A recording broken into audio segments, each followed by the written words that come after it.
What actually is gluten? And more importantly, have we actually been told the truth about it? Have we just been deceived by some very clever marketing and especially people wanting to sell some books? Well, we're actually going to dive into the truth about this much debated and heated topic today.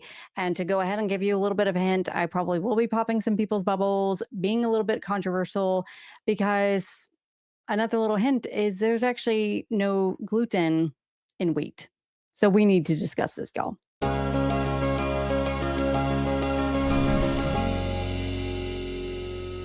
Hey, y'all, welcome back to Grains and Grit. My name is Felicia, and on this channel, I teach you all about real whole grains, all from a biblical perspective, how and why to be milling your grains, baking that bread, all the things with grains. And of course, we do some myth busting as well. All right, so you probably were a little shocked by that intro, but hang in there, y'all, because we are going to be diving deep into this topic. And if you're also wondering, Felicia, what's the thing, the headphones on your head, you're someplace different. This looks like your podcast.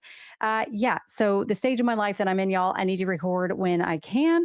And I'm kind of batch doing this with me recording my podcast. And at the moment, we also have work going on in our house. And I can't be in my normal kitchen because it would really be too loud for me to be recording in there. So I said, I'm recording a podcast anyway. If you haven't checked it out, you need to. It's Grains and Grit, extra gritty podcast. I will be sure to link that down below. So I just decided, you know what, the message is probably more important than the nice little background, and so that's why we're here. And also why I have headphones on my head is because with my fancy podcast microphones, you may notice the audio is better than usual. That's so I can hear it and make sure everything's working properly. It's a different setup, and if you know, you know. Okay, so we're going to be talking about gluten. I can't believe I haven't made an actual video about this, but since the whole gluten-free craze and wheat belly and grains are bad, blah blah blah, so on and so forth, I feel like that there's just been a lot of misinformation and at the very least misunderstanding about gluten. What it actually is. So in this video, we're going to be diving in. First of all, what is gluten? Okay. And it may actually surprise y'all. You may know this, but it may actually surprise you what gluten actually is. Then we're going to be talking about, is it actually harmful? What's the big deal about gluten and why are people freaking out about it? Number three, we're going to be hitting on one of the talking points about modern wheat, and is modern wheat actually higher in gluten than, say, ancient or heritage grains. And then, of course, tackling the question of why does it seem like so many people have issues with gluten? And then we're going to end with my personal advice to those who may have issues or suspect that you have issues with gluten. Now, of course, starting off, we have to do the typical FDA disclaimer. This is not medical advice. I'm not a medical professional in any way. I'm just a mom who is extremely passionate about truth. I love to read. I love to research. This is my jam. This is what I do. And this is my topic that I talk about. And that is all the things dealing with grains. Okay, so let's just dive in first and foremost. Simply, what is gluten? And this may have surprised you whenever I said at the beginning that wheat actually doesn't have gluten. And that is true because these are wheat berries here. And these wheat berries, they don't have gluten in them because gluten is not something that wheat and other grains technically have. It is something that they develop. So a basic definition is gluten is a group of structural proteins found naturally in wheat, barley, rye, and triticale. We all know that it acts as a binding agent. It's what causes your bread to rise, for the dough to be stretchy and elastic, but it actually isn't like wheat does not have gluten. What it does have is proteins, and then those develop into what we call gluten. So there are very distinct proteins in grains like wheat predominantly. And these are mainly broken up in two categories. And I'm sorry if I'm about to butcher this, but I pronounce it as gliadin and glutenin are basically the two types of proteins. And when you take said wheat berries or wheat, you turn it into flour and then you hydrate them. And especially whenever you start mixing it or kneading it, these proteins start binding together into these complex chains. And that is what is actually forming what we call gluten. So yes, we state that grains have gluten in them, but what it actually means is that it contains the proteins that form gluten that gives you the elasticity of dough, helps it rise, all of that. So I know that's like you know, a technicality, but I do want to let people know because, again, I do believe that we got to get to the truth of the matter. Truth is what sets you free. And when you really understand it, it'll help you down the road. And this will make sense as we go down. So that's what I mean is that wheat does not actually have gluten because wheat berries, standing here, as you see right here, there's no gluten. They have proteins that, when hydrated, can start to form gluten. So that's kind of why, if you've ever just boiled some wheat berries, you notice those aren't getting stretchy or anything like that because we just haven't developed the gluten in it. And that is just the basic definition of exactly what is gluten. So hopefully you learn something and you can impress your friends next time you talk to them. All right. So now the big topic, is gluten actually harmful? What's the big deal about this? So this is going to be a big topic. We're going to park it here for a little bit. Overall, no.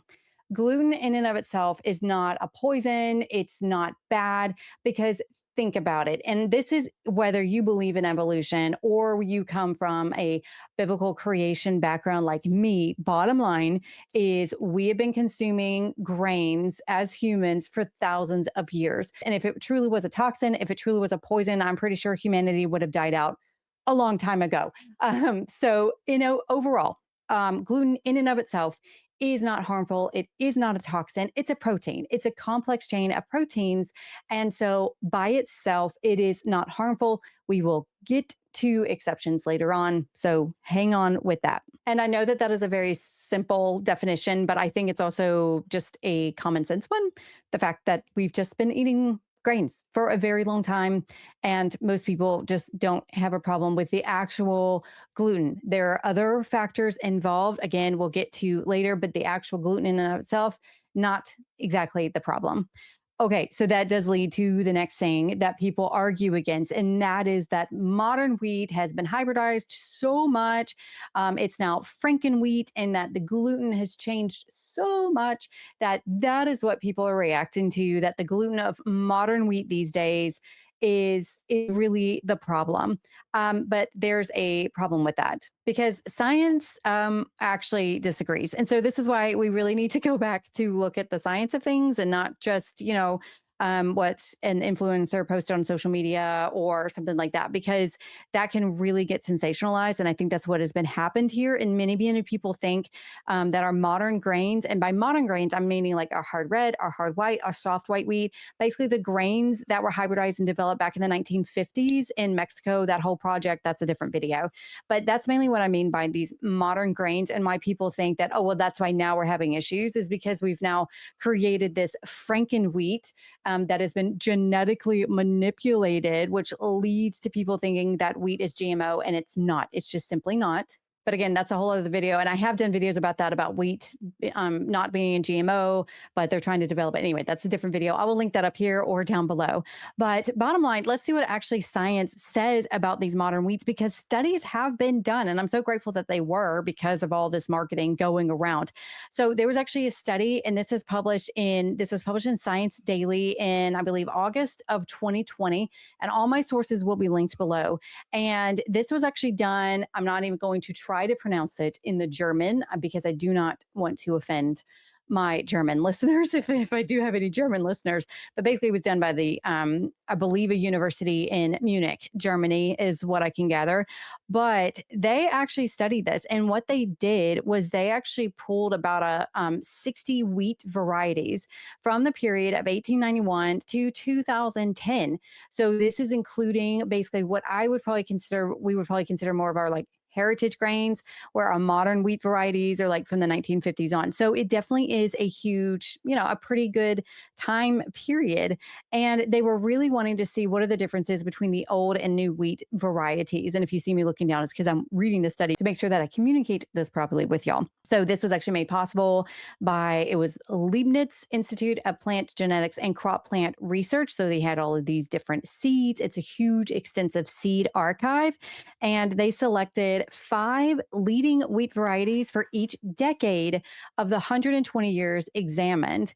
And so in order to really study these, and basically what they came up with is that modern wheat varieties contain slightly less protein than old ones, and the gluten content has pretty much remained constant over the last 120 years, although the composition of the gluten has changed slightly. So, like I mentioned earlier, that the protein components that create gluten is basically broken up into two categories: gliadins and glutenins.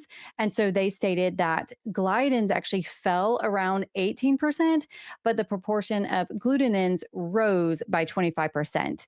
But they also observed that the higher the precipitation is in the year of the harvest, that actually changed the amount of gluten or protein in the grain. It was actually more environmental factors. Just how much rain did you have that actually can change the amount of gluten that this grain produces. So when you actually look at it regionally, it makes sense that even though I could take, say, a hard red wheat variety that's, say, grown in Oklahoma, and I take it here and I plant it here in Florida, it's going to be different because our climate is different. And I find that extremely interesting that it can affect the gluten just based on where that wheat is grown. So, again, they are quoted by stating, this is their quote from the study: surprisingly, environmental conditions such as precipitation had an even greater influence on protein composition than changes caused by breeding. In addition, at least on the protein level, we have not found any evidence that the immunoreactive potential of wheat has changed as a result of the cultivation factors. So basically, what this one study did is throw out all of the wheat belly, grain brain type arguments against our modern wheat, because when actually studied by scientists, it hasn't actually changed that much. And I did find that interesting. I actually was surprised that I was able to find studies that they've already studied this. Another study was done. This is an article, again, I'll link below, that is in the National Library of Medicine here in the United States, and they actually showed a study, and it's called "Do Ancient Wheats Contain Less Gluten Than Modern Bread Wheat in Favor of Better Health?" And basically, what they were saying is they also studied ancient and modern wheat varieties, and they also stated that compared to bread wheat, ancient wheats contain more protein and gluten and greater contents of many celiac disease active epitopes. They were specifically looking at celiac disease. They stated that the protein content in modern bread has actually decreased over time while the starch content increased. So, again, this was another study that backed that up as well, that overall, the proteins are higher in our ancient grains, but they have changed, like, just ever so slightly, but barely, to produce and the reason why our modern wheats are better at those loaves of bread is just the way that those proteins come together to form that gluten. So it is different. Anyone who's worked with ancient grains and modern grains, you can tell, like, there's definitely a difference. Einkorn is not going to get you as high of a tall loaf of bread as, say, our hard red or hard white wheat varieties. So you know that there's something different, but it's actually not different like you think it is, especially when it comes to diseases like celiac disease, those type of things. There actually hasn't been much of a change as far as that gluten content goes. Okay, so why are so many people having issues with gluten, or what they think might be gluten? So why are people having issues? Okay, because there's no doubt people are having health issues. So what is going on? If the science is actually backing up that there's really not much of a difference as far as the gluten structure and content goes, from ancient heritage or modern wheats, and I'm saying that there's not much of a change as far as it relates to causing issues like for celiac disease and other issues. That's what the science is showing, that there's not enough change where where it's causing these health issues. So what actually is the problem? Why are people having issues, and why do they say I eliminated bread and I felt better? Well, for those who've been on my channel before, you know what I'm about to say, because it is not the wheat that's the problem. It is the flour. The flour is the problem. For thousands of years, humanity has been milling their own grains and consuming whole grain bread. Yes, the rich sipped it, blah, blah, blah. That's another thing. But for the most part, people were milling their own wheat and using that whole grain wheat to bake fresh bread at home. Only in the past 120 years, when the second industrial revolution came about and we had these big industrial steel rolling mills that came out, and now white flour was available for the masses. They were able to completely strip the bran and the germ from the wheat, which is where the bulk of the nutrition is, leaving pretty much just the starch, nothing but starch and protein, or gluten as you may know it. And that's when white flour became available for the masses. We are in unprecedented times. Our ancestors would be totally flabbergasted that we have such easy access to really, really white flour. Because that's the problem, y'all. The problem is the white flour because all the nutrients have been stripped. You have no fiber in that. God created the wheat berry and everything in it that we need to help us digest the wheat, for it to be good for our bodies, to nutritionally feed our bodies. Wheat contains 40 out of 44 essential nutrients, and most of those are lost when you create white flour, when you're stripping the bran and the germ. So why do people have health issues? First of all, you're consuming dead flour. And it because it's dead. You don't have the nutrients in it. So yeah, you're only consuming gluten and starch. And then if you're buying bread from the store, they sometimes add gluten to it. So we really have disrupted the balance that God put in those wheat berries. And then of course, what else are you eating? Processed foods, junk food, sodas, candy, your environmental factors, toxins, all of that type of stuff. We live in quite a toxic world now, and we're eating food like products and not actual food. So why do I think that people have problems? It ain't the gluten, y'all. It ain't the gluten. You're just not eating real bread. You're just not eating real whole grains. And there is possibly an issue with that where maybe your gut health is so jacked up that even if you do switch to healthy food and real bread, you may still have some issues. Let me give you a brief example. I did already go into this before in another video, but like to really condense, whenever we switched over to fresh and milled wheat, beforehand, we were in our 20s and my husband had horrible heartburn, like super, super bad heartburn. And we discovered, real bread, milling our grains, baking that bread at home. And we're like, yeah, we're going to switch to it. And we switched to it, and his heartburn got worse. Thankfully, we believed in this. We knew that this is what we should be eating. And so we kept at it. And then after 6 months, it went away. It went away. And I think what that was is his body, first of all, had never actually truly consumed that amount of fiber before. He was having stomach issues like with ulcers and things like that. And I think his body just needed to heal. But in about 6 months, it went away. And he hasn't really had problems since. And now it's been like over, well, gosh, how long has it been? 14, 15 years or something like that, that I've been milling our grains and baking bread from home. And he hasn't had those issues. So if you feel that way when you switch to real whole grains and you're still having problems, it's possibly that your body just still needs to heal.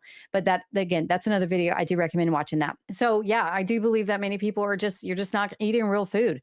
And that's really the problem. Maybe you're also consuming a lot of food drenched in pesticides and all of that stuff. But overall, I think many, many people's problems have been solved when they switch to just milling their whole grains and now consuming real bread for the first time in their life. And there's nothing like it, y'all. I mean, I remember I never knew about this. And yeah, I would have thought bread was just what you buy in the store and the flour you buy in the store. That's not it, y'all. It's fake. It's dead. It's not real. It's not real. You're not eating the real stuff. That's your problem. It is time to mention today's sponsor, which is the king of ancient grains, and that is Grand Teton Ancient Grains. They are a regenerative farm and mill that is pretty much responsible for us having access to our ancient grains here in the Western world, not just over in Europe. They are pioneers when it comes to ancient grains like einkorn and corzon and emmer and spelt. They use those regenerative farm practices, which means that they are taking care of their soil to make sure that their grains are as nutritious as possible so that we can have the best ancient grains that we can possibly have in our homes for our milling. If you're a lover of ancient grains, you definitely need to check them out, as ancient grains are known to be less hybridized and possibly even easier on the gut, even when you're milling them at home. So for those of you who may have problems with our modern grains, ancient grains are certainly the way to go. And you can get clean grains shipped to your house at excellent prices, all from Grand Teton. So be sure to check them out. Just go to grainsandgrit.com/Teton. And thank you so much to Grand Teton for sponsoring this video. Okay, so next up, let's just go to my advice to those people. Maybe you are having issues. Okay. And, or you suspect you have issues. Maybe you wonder if you are truly, if you have celiacs. And I probably should do a video just on celiac disease. It is an autoimmune disease. Generally, people are not necessarily born with it, but you may be genetically predisposed to it, which is why I think now some people have it where they're fine as a child and maybe later on they get it. So, bottom line is, do know that celiac disease only affects about 1% of the population. So, whenever they say like celiac disease is doubling, just know it goes from like 0.5 to 1%. So, it's not like as horrible as you think.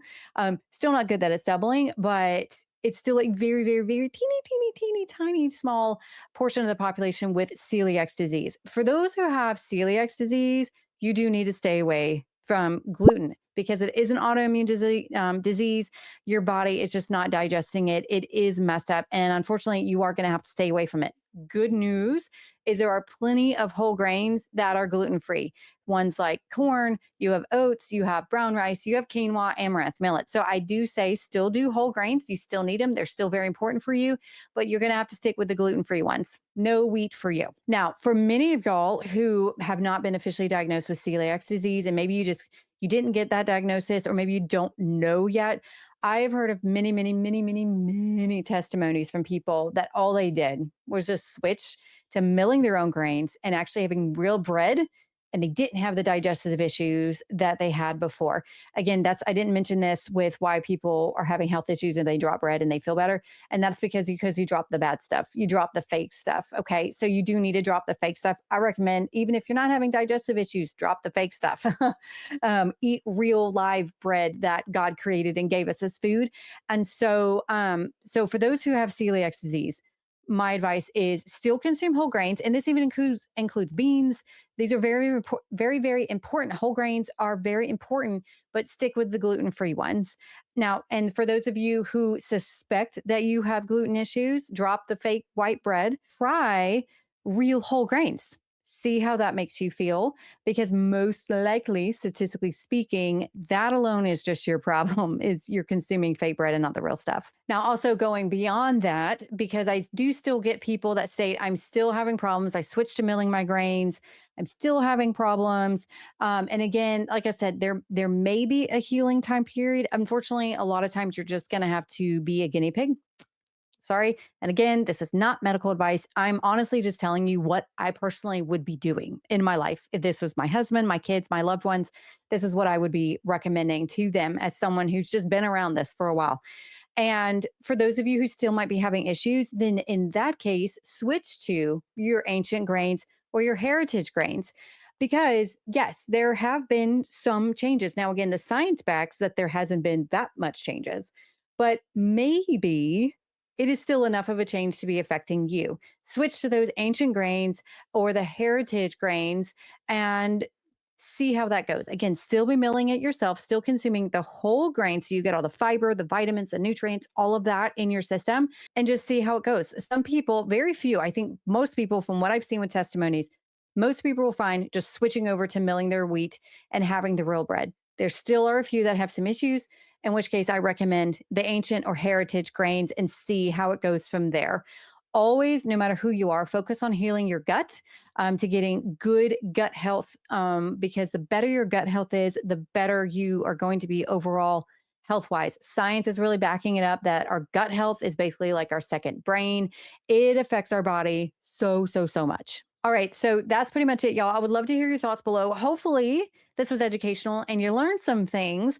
And if you are one of those people that maybe you have issues with fake bread and you switch over to milling wheat, I would love to hear from you below. Tell us your testimonies of how real whole grains has helped you. And if you want to dive in to the whole glyphosate issue, and wheat and tackle that thing, I recommend this video here. And if you actually want the 411 about the truth with genetically modified wheat, what is going on with that the last time I checked, then that video is here for y'all. And as always, I hope that y'all have an absolutely wonderful day, and I'll see you next week. Bye.